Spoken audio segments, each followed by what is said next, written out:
Qué gusto volver a encontrarnos aquí en este video de temas bíblicos. Es un placer muy grande servir al Señor, servirle a usted. Como siempre le digo, la sensación de privilegio de servirle al Señor, tiemblo ante esa responsabilidad. Y quiero, ese es mi propósito, que usted sea edificado con sana doctrina. A eso me comprometo, a exponer lo que Dios dijo, no lo que yo interpreto, sino lo que Dios dijo. Pero también tengo el propósito de que usted se sienta en un templo, sentado aquí en la banca, pero en un templo de los antiguos, aquellos templos que yo conocí cuando me convertí en el 79, ya somos pieza de museo, sin ninguna innovación como estábamos, la liturgia sencilla, alabanzas, oraciones, el sermón, las ofrendas, esto así que no cambie. Eso es lo que yo deseo, que usted se sienta así, que transpone usted el tiempo y se sitúa en un pasado precioso que no va a volver. Y el tema de hoy, aquí en temas bíblicos, es un tema glorioso. He tenido la bendición de exponerlo varias veces y hoy lo voy a hacer con mucho gusto. Un tema glorioso que nos revela la divinidad de nuestro Señor Jesucristo. Y este tema, hoy, aquí en este video de temas bíblicos, es la transfiguración de nuestro Señor Jesucristo. Y para ello voy a tomar las palabras de nuestro hermano, el apóstol Mateo, en el capítulo 17 de su libro sagrado. Así está escrito. Después de 6 días, Jesús toma a Pedro, a Jacobo y a Juan, su hermano, y los lleva aparte a un monte alto. Y se transfiguró delante de ellos. Y resplandeció su rostro como el sol, y sus vestidos fueron blancos como la luz. Gloria a Dios. Y he aquí, les aparecieron Moisés y Elías hablando con él. Y Pedro dijo a Jesús: Señor, es bueno que nos quedemos aquí. Si tú quieres, hagamos aquí 3 pabellones, uno para ti, otro para Moisés y otro para Elías.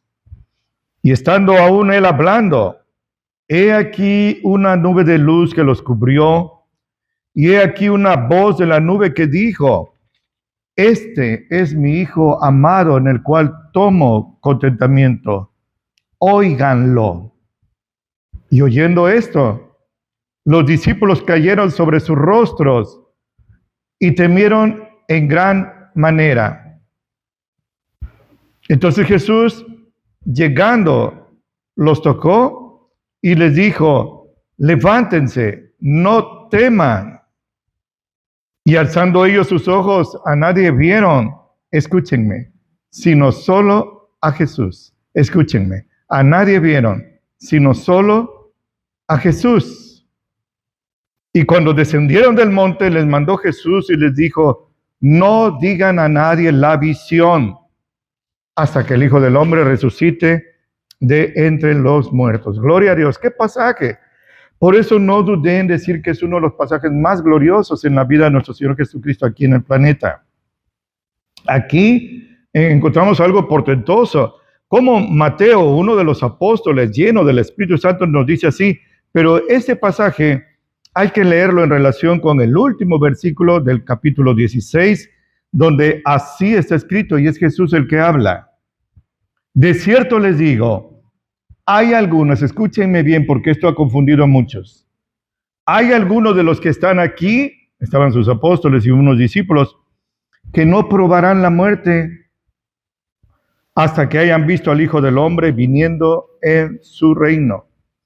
A ver, ¿qué quiso decir aquí el Señor Jesús? Hay algunos de los que me están escuchando, que no van a morir hasta que me vean venir en gloria.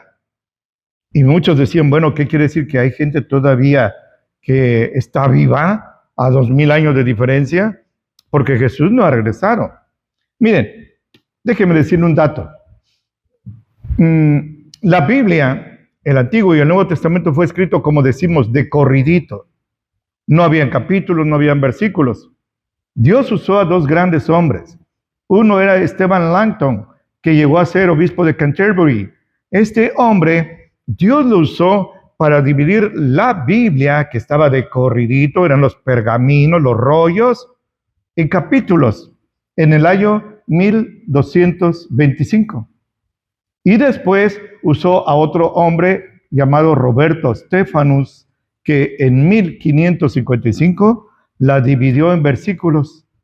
Y mire qué gran bendición ha sido, porque ahora decimos Juan 3:16, Éxodo 20, Apocalipsis 10, versículo 8. Antes no era así. Antes había que ser realmente erudito, conocer la Biblia. Jesús dijo, escudriñen las Escrituras. Había que leerla, pero con detenimiento, no a la ligera. Y esto hacía que solamente los muy doctos, aquellos que en verdad amaban las cosas de Dios, supieran encontrar los textos. Si quisiéramos decir, por ejemplo, trate de imaginar esto. Busquen en el rollo, en el pergamino del profeta Isaías, como una oveja muda fue llevada al matadero. La gente sabía que era lo que para nosotros es 53, Isaías 53, pero en esa época no era así. Y esto explica, este versículo debe leerse así, escúcheme. Mateo 16:28, así está escrito. De cierto les digo, hay algunos de los que están aquí que no probarán la muerte hasta que hayan visto al Hijo del Hombre viniendo en su reino. Y así, de corridito. Y después de 6 días, Jesús toma a Pedro, a Jacobo y a Juan, su hermano, y los lleva aparte a un monte alto. Ahí está. Una semana después de que Jesús había dicho esa frase, se cumple. Es decir, de los que lo estaban escuchando, 3 tuvieron ese privilegio altísimo de ver a Jesús en gloria. El que vio a Jesús ahí en la transfiguración, aparece Elías, aparece Moisés y están como testigos Pedro, Jacobo y Juan, fueron inmensamente privilegiados. Esto ya nos saca de dudas. 6 días después, una semana después, el Señor los lleva a un monte alto. No dice el Señor cuál era. La mayoría de los eruditos piensa que era el monte Tabor. No es tan importante qué monte era. Lo importante es que los llevó a un monte alto. Y el versículo 2 dice que ahí se transfiguró delante de ellos y su rostro resplandeció como el sol y sus vestidos fueron blancos como la luz. Gloria a Dios. Qué momento tan glorioso. Jesús en gloria. Jesús glorificado. No el carpintero que se cansaba, que lloraba, que se entristecía, que comía, que iba caminando y se cansaba así. No, un Jesús glorificado, como lo vio también Juan en Apocalipsis 1. Ahora, Marcos, en el 9 de su evangelio, dice que la ropa de Jesús quedó tan blanca como ningún lavador lo puede hacer en la tierra. Imagínense, esto es la transfiguración. La palabra transfiguración es la misma de la que derivamos la palabra metamorfosis. Es una transformación. Y esto lo vieron ellos 3, Pedro, Jacobo y Juan. Y escúchenme, nadie más ha visto a Jesús así glorificado. Y escúcheme bien con su corazón, no con sus tímpanos. Solo Jesús se transfiguró. Por ahí anda un blasfemo que se autonombra apóstol de Jesucristo, que dice que él también se transfiguró. Y la gente, en lugar de irse, en lugar de callarlo, o en el Antiguo Testamento, en lugar de tomar piedras, glorifica a Dios y lo alaba y le aplaude. Y son despojados de su dinero. Dicho sea de paso, no solo Jesucristo se transfiguró, nadie más. En el versículo 3, repito, así está escrito, les aparecieron Moisés y Elías hablando con él. Esto es algo también importantísimo, es muy doctrinal. Este pasaje de solo 9 versículos que les estoy compartiendo está repleto de doctrina sana, de enseñanzas. y que nos dan mucha esperanza y mucha seguridad. Se le aparecieron Moisés y Elías hablando con él. ¿De qué estaban hablando? Lucas escribe en su Evangelio en el capítulo 9 que estaban hablando, fíjese, este trío santo estaba hablando de la salida de Jesús en Jerusalén. ¿Cuál era el tema de su conversación? La muerte de Jesús en Jerusalén. Cómo él iba a ser entregado. A Jesús no le tomó de sorpresa cuando Judas lo traiciona, cuando Pilato y el populacho deciden liberar a Barrabás en lugar de él. Él sabía esto desde antes de que Jesús hiciera el sol, ya lo sabía. Él es el Cordero que estaba preparado para su inmolación desde antes de la fundación del mundo. En Apocalipsis 12 usted puede leer esto. Y esto es glorioso. No tomó así de improviso, descuidado al Señor y elaboró un plan B. Él estaba dispuesto a dar su vida porque de tal manera nos amó Dios. Ahora, estaban hablando con él y aquí aparecen Moisés y Elías. No pierda de vista estos dos personajes, Moisés y Elías. ¿Por qué no Abraham? ¿Por qué no Noé, el único justo que halló gracia delante del Señor en su época? ¿Por qué no José, el patriarca? ¿Por qué no los profetas, los grandes profetas? ¿Por qué no Enoc, que vivo se lo llevó el Señor? Dios tiene una razón, no lo hizo así a la ligera. Moisés es el hombre que fue escogido por Dios para escribir los 5 primeros libros de la vida, el Pentateuco, Génesis, Éxodo, Levítico, Números y Deuteronomio. Pero además fue el gran libertador, no solo legislador, sino libertador. Y Elías, aunque no escribió ningún libro, es sin duda y por mucho el más grande de los profetas del Antiguo Testamento. Le dijo una lista chiquita, pequeña. Él solo se enfrentó y venció a 450 sacerdotes satánicos de Baal en el Monte Carmelo. Él solo. 3 veces hizo descender fuego del cielo. 3 veces. En otra ocasión, él oró y dejó de llover 3 años y medio. Y después volvió a orar y volvió la lluvia y los campos volvieron a producir sus frutos. En una ocasión él resucitó a un niño que estaba muerto, el hijo de la viuda de Sarepta de Sidón. Y lo más grande, en mi opinión, es que vivo en un torbellino, no en carros de fuego, sino en un torbellino, se lo llevó el Señor al cielo. Elías y Enoc son los únicos que así, sin morir, fueron trasladados al reino celestial. ¿Qué le parece? Eso es glorioso. Hay razón para que estos dos personajes aparecieran con Jesús, repito, hablando del sacrificio del Señor. Ahora, esto nos debe quedar bien claro. Y cómo Pedro pues toma la voz por los otros dos, Pedro, Jacobo y Juan, y le dice, Señor, sería bueno que nos quedáramos aquí. Estamos viendo tu gloria. Veo a Elías, no lo conocían, pero a él lo conocieron, a Moisés. Es un pedacito de cielo aquí en la tierra. ¿Para qué vamos a regresar a Jerusalén? Algunos te odian, Señor. Hay mucha oposición, hay muchos problemas. Vamos a quedarnos aquí. Si nos das permiso, hacemos 3 enramadas para ti, para Elías y para Moisés. Bueno, así hablaba precipitadamente Pedro. No sabía lo que decía. Iba a poner en igualdad a Jesús con Elías y Moisés. No debe ser así. Versículo 5. Así está escrito. Y estando aún él hablando, Pedro, he aquí una nube de luz. No era H2O, no era vapor de agua, una nube de luz, seguramente la Shekinah. Una nube de luz los cubrió a los 3. Y he aquí una voz de la nube que dijo, este es mi Hijo amado en el cual tomo contentamiento. Óiganlo. Mire, esto es glorioso, la gloria del Señor que Él dijo que algunos iban a ver, se estaba cumpliendo allí. Ahora, esto cuando los discípulos lo oyeron, cayeron espantados a tierra, su rostro en el suelo, espantados, pero Jesús se les acerca. No olvide, no pierda de vista esto. Jesús los ve espantados, impresionados, y va a ellos y les dijo, no tengan miedo, levántense. No importa lo que esté usted pasando, hermano y hermana.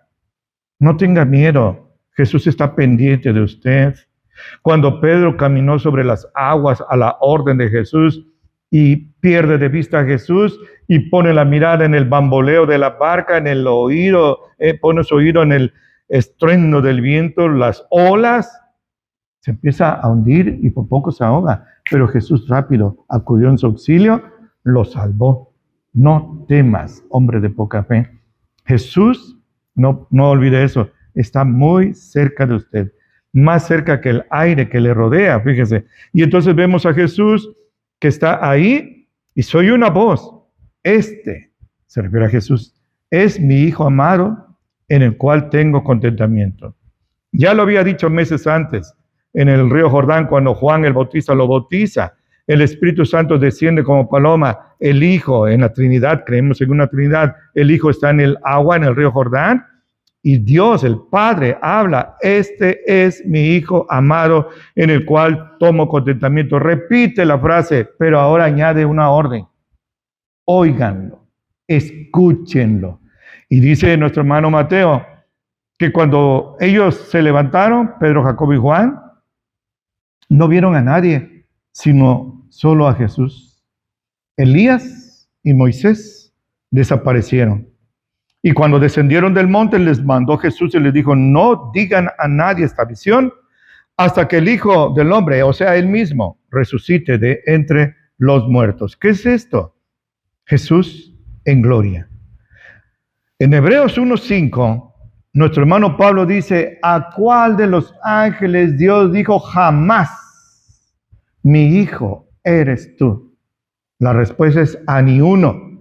Pero a Jesús sí se lo dijo en el Jordán, como ya le mencioné, y aquí en el monte de la transfiguración. Luego entonces Jesús no es ángel. No se deje engañar por esos grupos que andan predicando que Jesús es el arcángel Miguel. Jesús es el creador de Miguel y de todo lo que existe, visible o invisible. Juan 1:1-3 dice eso. Y Colosenses 1 también lo repite. El creador de todo el universo es Jesús. Y aquí encontramos que desaparecen Elías y Moisés y solo queda Jesús. Hay 4 lecciones, en lo que me queda del tiempo. Hay 4 lecciones que quiero tomar con ustedes. Le pido que se concentre, deje lo que esté haciendo. Tome su Biblia, tome su libreta, tome su hojita y vamos a tomarla. Por lo menos 4 lecciones le voy a compartir. La primera es, ¿por qué si tenía 12 apóstoles, por qué nada más llama a Pedro, Jacobo y Juan? Mire, no es capricho de Jesús, no es que él tenga preferencias. En Marcos 5 vemos que a Pedro, Jacobo y Juan también los llama aparte cuando va a resucitar a la hija de Jairo. Ellos fueron testigos, ese mismo trío santo fueron testigos del milagro de la resurrección de esta jovencita. Esta muchachita tenía 12 años, una niña, estaba muerta y el Señor le dice en su idioma arameo, Talita, Kumi. Y la niña resucitó. Y estos 3 hombres lo vieron. Y los padres vieron cómo se transformó su llanto y sus tinieblas en la más grande alegría. Su niña les había sido devuelta por resurrección, por Jesús, que es más que un carpintero. Es Dios hecho carne. Y en Mateo 26, este mismo trío, Pedro, Jacobo y Juan, son llevados aparte con Jesús allá en Getsemaní, aquella noche de su agonía emocional, cuando Judas lo traiciona, y ahí están Pedro, Jacobo y Juan. ¿Por qué ellos 3? ¿Por qué no el mismo Mateo? ¿Por qué no Tomás? ¿Por qué no Felipe? ¿Por qué no Bernabé? Mire, la lección es sencilla y me lo va a aceptar usted rápido. En la iglesia cristiana hay muchos hermanos. Vamos a decir, 1 millón. Sí, pero de ese millón no todos están comprometidos con Jesús. Bueno, en la iglesia donde usted se congrega, hay 100 hermanos, 200 hermanos, pero no los 200 son fieles con el Señor. Tienen un compromiso que hicieron con Él y lo están cumpliendo. No se pierden ni un culto, oran, leen mucho su Biblia, predican, evangelizan, reparten folletos, visitan enfermos, visitan necesitados, comparten con el necesitado. Esta gente son personas muy allegadas, son íntimos de Jesús y están representados por estos tres. Los otros 9, exceptuando Judas, aunque fueron salvos esos 8, no estaban tan cerca de Jesús. Y estos representan a tantos y tantos hermanos y hermanas que lamentablemente abundan, son la mayoría en nuestras congregaciones y no están tan allegados a la obra del Señor, no tienen un compromiso serio. Ahí en el día del bautismo dijeron que sí, pero no lo están cumpliendo. Pierden muchos cultos, asisten si hay alguna boda, la noche mexicana, la Navidad, la Semana Santa, no ofrendan como debieran. Si practicaban el diezmo, no lo practican ya. Si daban ofrendas generosas, ya no lo hacen. No folletean a nadie, no ganan a nadie, no visitan a enfermos, ni a necesitados, ni a gente de luto. Sí siguen a Jesús, ya dejaron su idolatría, ya dejaron sus vicios, gracias a Dios, pero lo siguen de lejos. Así están representados estos dos grupos. Y esto es muy claro, ni siquiera estoy fantaseando. Ahora, la pregunta, la segunda lección, ¿por qué? Como dije hace rato, Moisés y Elías, y no otro de los grandes siervos de Dios del Antiguo Testamento. Yo hubiera dicho Abraham, el padre de la fe, Job hubiera dicho, no, Moisés y Elías. La lección es muy clara. Moisés, ya le dije, representa a toda la ley. En el Antiguo Testamento, la ley. Y Elías, aunque no escribió ningún libro, representa a todos los profetas. Él es el más grande de los profetas del Antiguo Testamento. Ahí, en Moisés y en Elías, está representado todo el Antiguo Testamento, los 39 libros sagrados. ¿Qué le parece? En Apocalipsis 11 aparecen otra vez en 2 testigos. Esto va a ser ya en la gran tribulación. Y los eruditos, yo no lo soy por supuesto, los eruditos están de acuerdo que serán Moisés y Elías. No es capricho, no es casualidad, Moisés y Elías. Ahora, la lección es clara.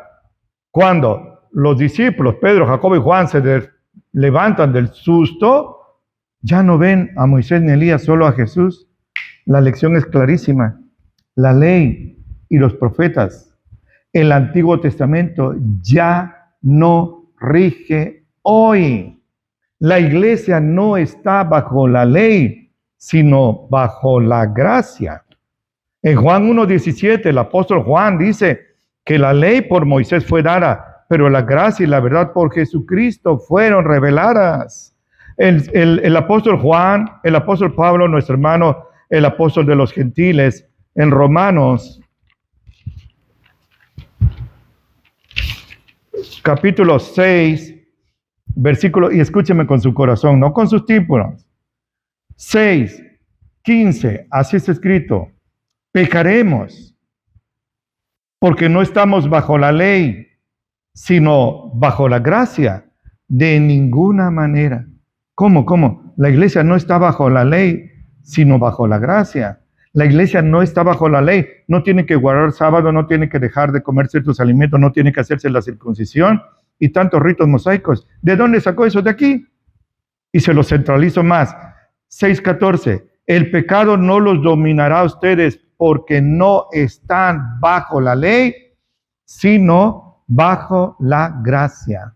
Cuando yo le digo que la iglesia no está bajo la ley, le estoy diciendo, Dios dice así. Guárdenlo en su corazón. Por eso es que desaparecen Moisés y Elías, y al permanecer Jesús, la lección es clarísima. Hasta yo la entiendo.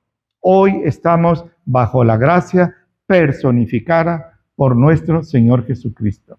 ¿Qué le parece?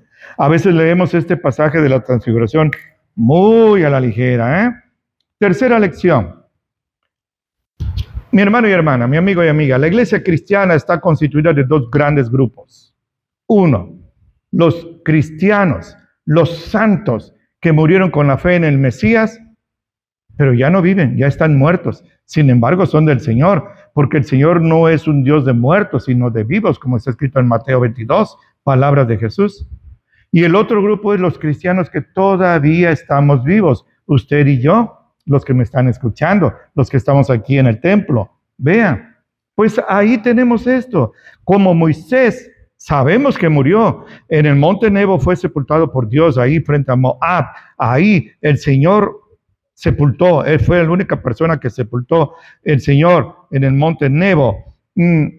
Deuteronomio, el último capítulo de Deuteronomio, usted puede ver eso. Moisés murió y fue sepultado.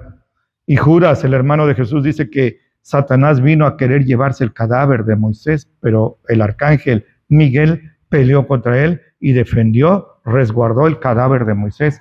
Moisés murió, porque en el adventismo se enseña que Jesús dice que Moisés no murió, pero no es Jesús el que lo dijo, sino Elena White. Debe usted tener mucho cuidado con esto. Dios dice que Moisés murió, y Moisés, que aparece con Jesús en el monte de la transfiguración, aunque no entró a la tierra prometida por su rebelión, por su ira, es salvo, por eso aparece ahí. Moisés representa a todos los cristianos, desde Esteban, el protomártir, hasta el último que exista antes del rapto, a los cristianos que murieron, y aunque sus cuerpos están en sus ataúdes, sus almas ya están con el Señor. En cambio, Elías, que no murió, sino que vivo se lo llevó en un torbellino el Señor, segundo de Reyes 1 y 2, representa, esa es mi esperanza, a los que estemos vivos cuando ocurra el arrebatamiento. No moriremos, vivos, seremos glorificados en un parpadeo. El Señor nos va a llevar y estamos representados por Moisés, salvo pero sin morir. Moisés, salvo pero murió.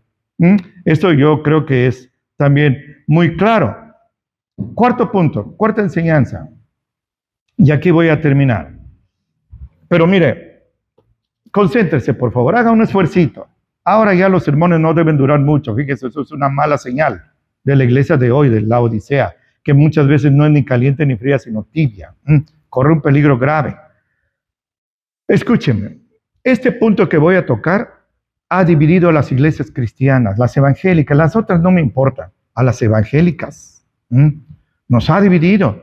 Y me atrevo a decir que de esto que voy a decir depende el destino eterno de muchos hermanos que no están haciendo caso a Dios.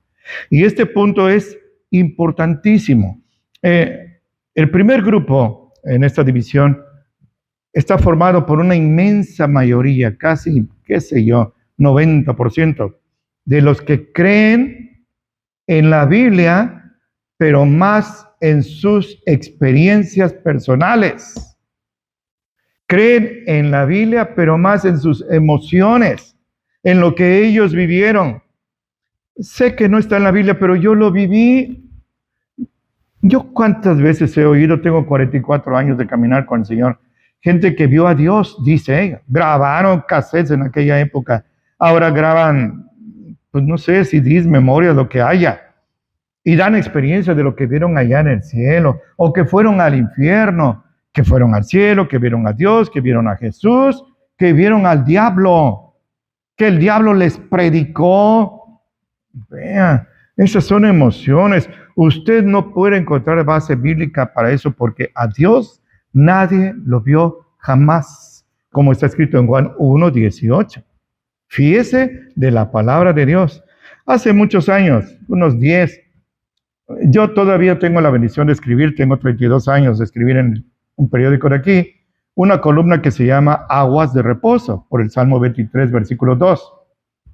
Y en cierta ocasión, una persona estacionando yo el carro, me saludó muy alegre y me dijo, Pastor Cedas, yo oigo su programa, leo su columna y quiero presentarle a mi esposa que es, así lo dijo él, yo no estoy de acuerdo, su fan número 1. Digo, bueno, pues para mí es un honor, ¿no?, que me lean. Pero bueno, vamos a platicar con ella. Y sí, la señora llegó muy emocionada, estaba emocionada hablando conmigo. Y de repente me dijo, Pastor Cedas, le voy a decir algo. Todas las noches a mi cuarto entra el divino niño Jesús.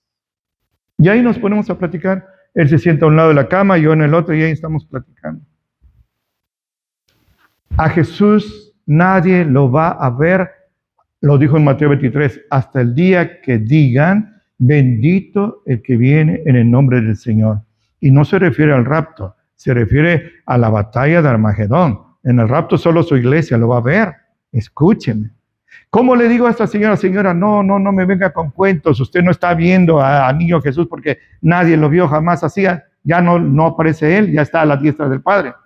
Si ella lo vio, si ella dice que habla con él, si ella jura, como dice la gente, perjura. No, perjura es que jura en falso. Ella jura y jura que lo ve. No le voy a discutir su experiencia. No dudo que esté viendo algo así, pero lo que sí afirmo con base bíblica es que no es el Señor y puede ser un demonio que la está engañando. Miren, suena fuerte esto, pero pues tengo que decirlo.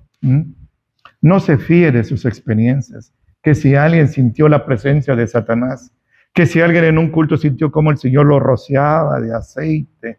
No, esas son emociones, no son experiencias. Y si usted la tiene, yo no voy a discutir si las tiene. Usted dice que la tiene y punto. Pero quédese con ella.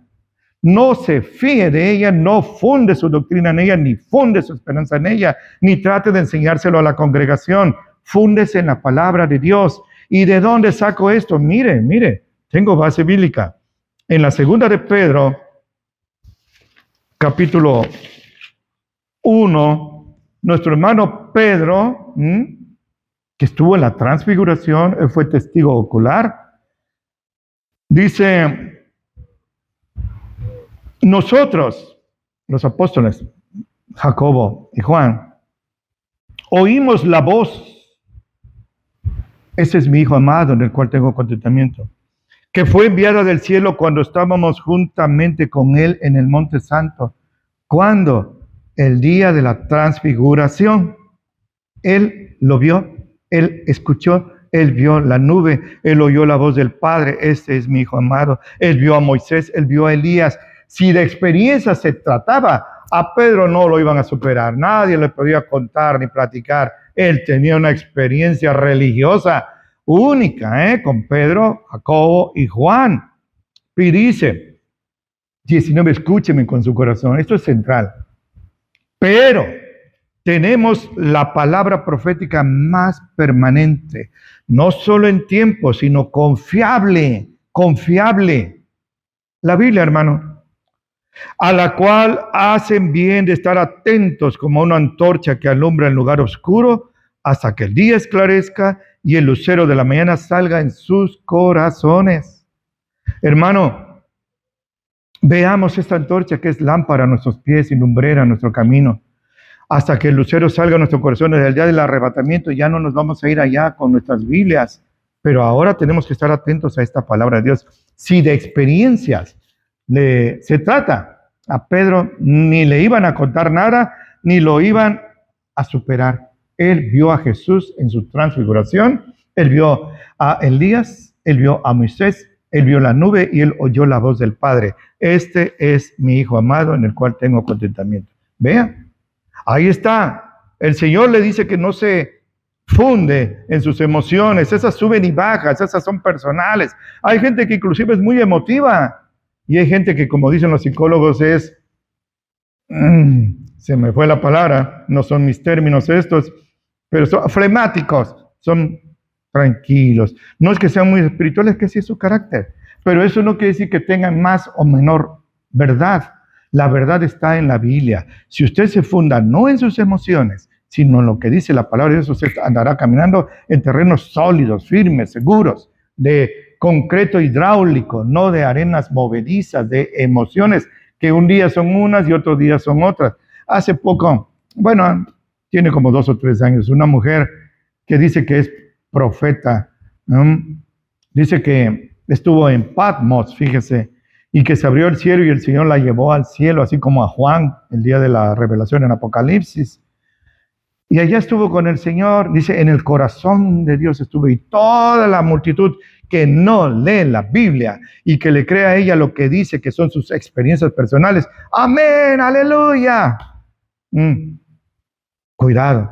Hay un pastor que predica y que yo lo admiro por su conocimiento y usa una palabra muy fuerte contra eso que dice ella. Y lo más elegante que dice es que tiene insania mental, está fuera de sí, pero es una palabra más fuerte.